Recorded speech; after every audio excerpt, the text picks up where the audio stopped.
Well, as I say, when I was up here in San Francisco, we had no mixing facilities up here. We had no editing facilities up here. So I had to create, Zoetrope basically was an editing mixing facility.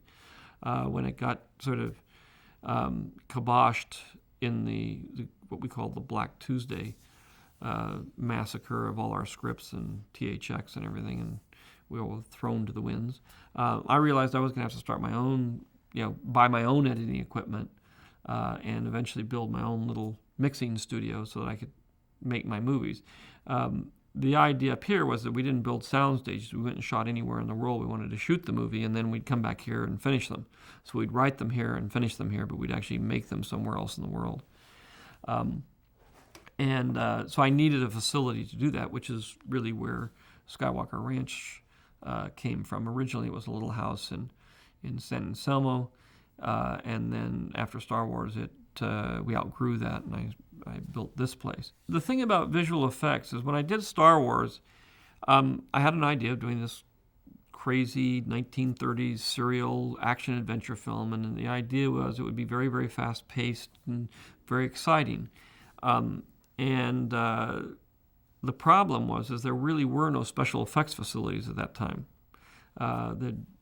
Doug Trumbull had the closest thing to a special effects facility, but he was trying to be a director and direct features, and he'd retired from the special effects business at that point. So I went to a few of the people that worked for him that were doing sort of industrial films for the planetariums, or people that were doing Pillsbury Doughboy commercials and that sort of thing, and then a lot of college kids, because they're just, apart from an occasional map painter at Disney or doing Bond films, there really wasn't any industry. None of the studios had special effects departments anymore. They'd all been abandoned. So I was sort of forced to start my own company in order to make the movie. And that's really how ILM got started in the first place. And I knew that I wanted something that was going to I had to push the limits of the technology of the film medium in order to make this movie work. Because I couldn't have just spaceships slowly moving through the frame. I wanted to be able to pan with them, move with them.